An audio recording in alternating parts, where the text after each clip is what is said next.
మాజీ మంత్రి అసలుకి మాజీ మంత్రిని పలకడం కూడా అతనికి నిజం కరెక్ట్ కాదేమో. అంబటి రాంబాబు, వైసీపీకి చెందినటువంటి అంబటి రాంబాబు, అటువంటి వ్యక్తులకి పేటెంట్ రైట్ కలిగి ఉన్నటువంటి వైఎస్ఆర్సీపీ పార్టీ.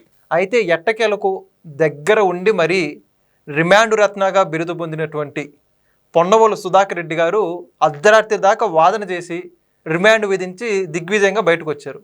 మరి ఎట్టకేలకు అదే అంబటి రాంబాబు గారు జడ్జి ముందు పోలీసులు ఇబ్బంది పెట్టారు, నా కాళ్ళు చీల్చారు అని చెప్పేసి, అంటే కాళ్ళు వెడల్పుగా చెప్పుకోవడానికి ఇబ్బంది ఉందంట ఆయనకైతే, మాత్రం చాలా బాధపడే పరిస్థితి అని చెప్పేసి చెప్పుకున్నట్టు అర్థమవుతుంది.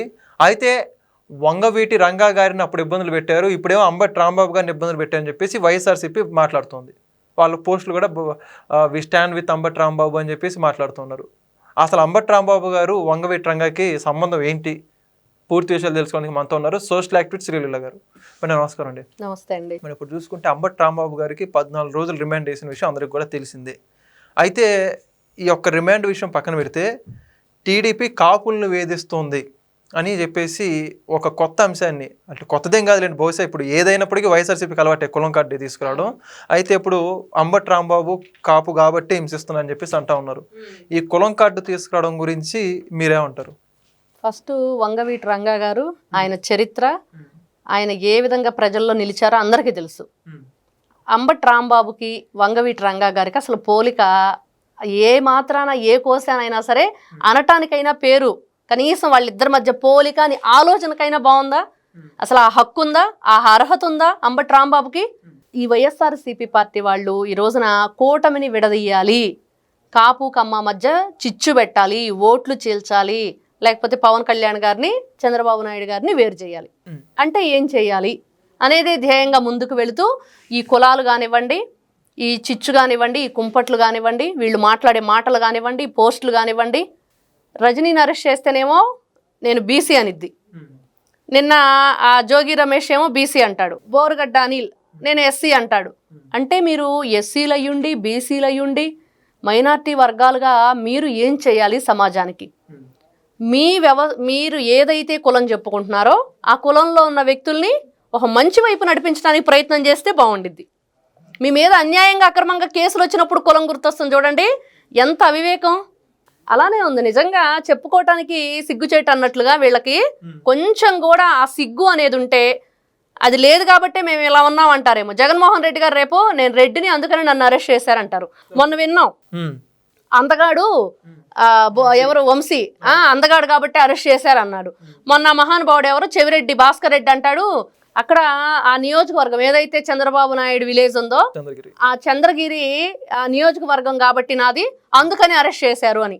అంటే అసలు కొంచెమైనా సిగ్గు అనేది ఉందా? ఏ కోశానైనా సరే మేము మనుషులు, ఆ మనిషి అనే వ్యక్తి ఆలోచన జ్ఞానం ఉండి మనం సమాజానికి ఏం ఉపయోగపడుతున్నాం అనేది పక్కన పెడితే వీళ్ళు చీడ పురుగుల్లాగా తయారయ్యారు సొసైటీలో. నిన్న అంబటి రాంబాబు విషయానికి వస్తే అచ్చోసిన ఆంబోతులాగా రోడ్డు మీద వదిలేస్తే కనుక ఆంబోతులు మనం చూస్తాం, అందుకు కనిపించిన వాళ్ళందరినీ పొడి చేస్తుండిద్ది, అంతా కూడా గందరగోళం సృష్టించేస్తుంది. ఆ విధంగా నిన్న ఆ ఫ్లెక్సీ ఈ రోజున ఒకటేనండి, లడ్డూ విషయానికి వచ్చేటప్పటికి దాంట్లో కొవ్వులు కలిసిన మాట వాస్తవం, టాయిలెట్ క్లీన్ చేసే కెమికల్స్ దాంట్లో యూజ్ చేశారనేది వాస్తవం.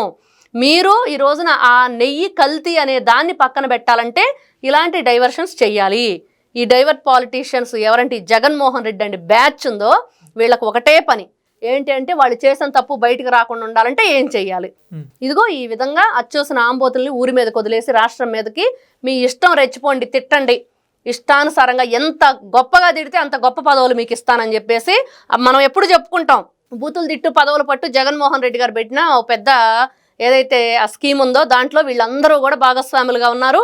వీళ్ళు ఈ రోజున ఈ మాటలు ఏదైతే అంబటి రాంబాబుని ఇంకా దేహశుద్ధి సరిగ్గా చేయలా, పోలీసులు కాపాడారు చెప్పాలంటే. అసలు చేశారా?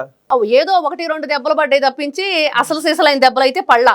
అదేంటంటే జడ్జి గారి ముందు, అంటే నిన్న రాత్రి జడ్జి గారి ముందు బాధపడుతున్నారంట, పోలీసులు ఇబ్బంది పెట్టారని చెప్పేసి మాట్లాడుతున్నారంట. రోజు చెవిరెడ్డి భాస్కర్ రెడ్డిని చూసామండి, ఏం చేసేవాడు? ప్రజల ముందుకు వచ్చి అరుపులు కేకలు, తేల్చుకుందాము, నేను వాళ్ళ ఆఫీసర్లు ఇంటి ముందే ఇల్లు తీసుకొని ఆఫీస్ ముందే నేను రెంట్కుండి మీ సంగతి తెలుస్తానంటాడు.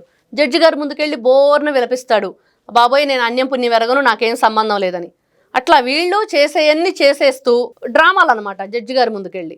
అంటే ఆయన ఏదన్నా ఆయన నమ్మించి అక్కడి నుంచి తప్పించుకోవచ్చు కదా అని చెప్పేసి వీళ్ళు డ్రామా ప్లే చేస్తూ ఉంటారు. ఇట్లాంటి వ్యక్తులు నిన్న చూసాం. అంబటి రాంబాబు నువ్వు ఫ్లెక్సీ గురించి అసలు ఫస్ట్ ఆయన పోలీసుల దగ్గర తీసుకున్న పర్మిషన్ ఏంటంటే గుడికి వెళ్ళి పూజ చేసుకొని ఒక ప్రెస్ మీట్ పెట్టుకుంటానని చెప్పి నువ్వు చెప్పావు. మరి నీకేం పని ఉండి ఫ్లెక్సీలు చింపటానికి లేకపోతే ఈ కారులోకి వచ్చి కారు కూతలు కొయ్యటానికి నీకు అర్హత హక్కు ఉందా? నువ్వు ఏం చెప్పావు, ఏం చేయటానికి నువ్వు బయటకు వచ్చావు, ఏ విధంగా జనాలను రెచ్చగొట్టావు కావాలని చెప్పి అంటే ఈ రోజున కదిలించుకొని తన్నించుకున్నాడు. అలానే ఉంది. అంబటి రాంబాబు అంటే ఈ రోజున పేరు పెట్టి పిలిచేవాళ్ళు ఎవరు లేరు, అచ్చోసిన ఆంబోతో అని అంటున్నారు. అలానే ఇంకా ఈ రోజున ఎంత భయంకరంగా ప్రతి ఒక్కరూ కూడా కోపోద్రేకులు అయ్యారంటే మహిళల పట్ల వీళ్ళు నీచాతి నీచమైన పోస్టులు కానివ్వండి, సభ్య సమాజం తలదించుకునే విధంగా తల్లిదండ్రుల గురించి బిడ్డల పుట్టు గురించి మాట్లాడేంత నీచమైన సంస్కృతికి తెరలేపారు వైఎస్ఆర్సీపీ పార్టీ వాళ్ళు. ఇలాంటి వ్యక్తులను క్షమించాలా? ఇలాంటి వ్యక్తులు రెచ్చగొట్టే ధోరణితోటి ఈ విధంగా ఉద్రేకపూర్వమైన మాటలతోటి ఈ విధంగా ప్రవర్తిస్తున్నప్పుడు ఖచ్చితంగా ఈ రోజున రిమాండ్ ఏంటంటే ఇట్లాంటి వ్యక్తులకి వెంటనే శిక్ష వేసేయాలి. ఇదిగో 2 ఏళ్ళు 3 ఏళ్ళు వీళ్ళు బయటకు రావడానికి వీల్లేదు, ఆ తర్వాత ఎటువంటి ప్రజలకు సంబంధించిన ప్రజాప్రతినిధులుగా వీళ్ళు ఎంచుకోవటానికి అనర్హులు అనే ముద్ర వేసేయాలి. అప్పుడే ఇట్లాంటి వ్యక్తులకు బుద్ధి వస్తుంది. ఇంకొకరు మాట్లాడాలన్నా కూడా భయపడతారు.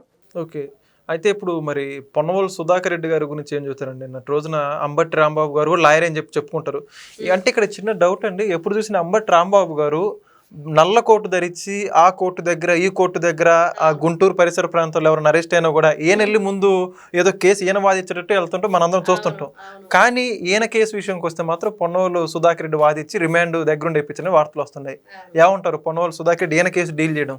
ఎట్టకేలకు పొన్నవోలు గారి సకాల ప్రయత్నాలు ఫలించినాయి అనుకోవాలి.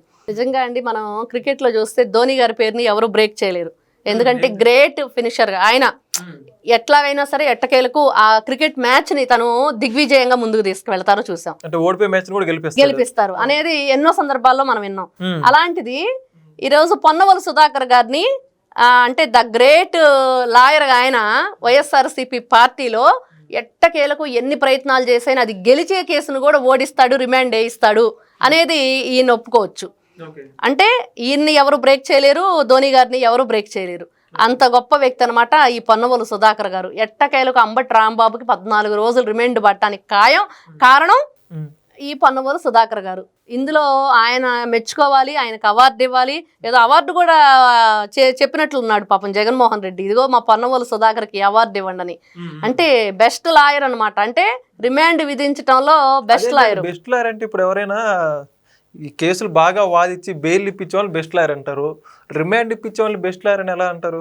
అంటే వాళ్ళకి ఈ రోజున మనం ఎన్నో సందర్భాల్లో మనం చూసాం, ప్రతి ఒక్కరు వాళ్ళు తప్పు చేసి తప్పించుకునే ప్రయత్నం చేస్తున్నప్పుడు ఏ విధంగా వాళ్ళని రిమాండ్కి పంపిస్తున్నాడు. అంటే ఈ రోజున అతనికి న్యాయం చేయాలి. ఇప్పుడు చెట్టు కింద ప్లేటర్ సినిమా చూస్తామండి, దాంట్లో పాపం వాడు తప్పించుకోవడానికి ప్రయత్నం చేస్తుంటే వీడి దగ్గరుండి శిక్ష వేపిస్తాడు. అరే బాబు నేను చెయ్యలేదురా, నువ్వు వాదించాల్సింది నా వైపురా అంటే వినడు, నువ్వు చేసావు అని చెప్పి వాడి చేతే ఒప్పించేటట్లు చేస్తాడు. అట్లాంటి వ్యక్తి పొన్నవోలు సుధాకర్ గారు ఎట్టకేలకు చేర్చారు. అయితే మరి ఇప్పుడు వైఎస్ఆర్సీపీకి చాలా లీగల్ సెల్ ఉంది, చాలా మంది లాయర్లు ఉన్నారు వాళ్ళ పార్టీలో కూడా. మరి ఎప్పుడు చాలా వరకు చూస్తే ఈ వైఎస్ఆర్సీపీలో ఎవరైనా అరెస్ట్ అయినా కానీ ఏదైనటువంటి ఇబ్బందులు వచ్చినా కూడా ఈ పొన్నవోలు సుధాకర్ రెడ్డి గారు ఎందుకు ముందుండి ఆ కేసుని వాదిస్తారు? మరి మిగతా లాయర్లందరూ ఏమైపోయారు? పాపం అంబటి రాంబాబు కూడా లాయరే, మనం ఎన్నో సందర్భాల్లో చూసాం. అదే కదా. కాకపోతే వీళ్ళందరూ ఏంటంటే జగన్మోహన్ రెడ్డి గారి కేసులు ఎన్ని ఉన్నాయి, మరి ఆ కేసులన్నీ ఎవరు వాదిస్తున్నారు అంటే ఒక్క పొన్నవోలు సుధాకర్ తప్ప అందరూ ఆయన కేసులు చూసుకుంటారు. పొన్నవోలు సుధాకర్ గారికి మాత్రం అవకాశం లేదు.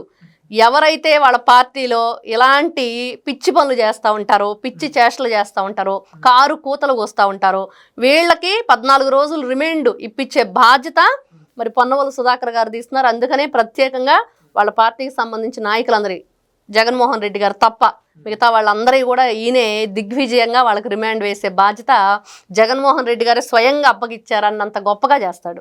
మొత్తానికి అంబటి రాంబాబు గారికి నేను చెప్పాడు పాపం జడ్జి గారి ముందు అయ్యో బాధలు, పోలీసులు అలా చేశారు ఇలా చేశారు ఇబ్బంది గురి చేశారని. మరి 14 రోజుల్లో కూడా ఎలాంటి లోటుపాట్లు కానివ్వండి, ఆయన హింసించడం కానివ్వండి ఏదైనా జరిగితే మళ్ళీ జడ్జి గారు ముందుకు వచ్చి అవన్నీ కూడా సద్వినియంగా ఆయన తెలియజేసుకుంటే ఆ తర్వాత నెక్స్ట్ మళ్ళీ ఏం చేయాలో చెప్తారు. థాంక్యూ. నమస్తే అండి. Please subscribe to Leo news for more videos.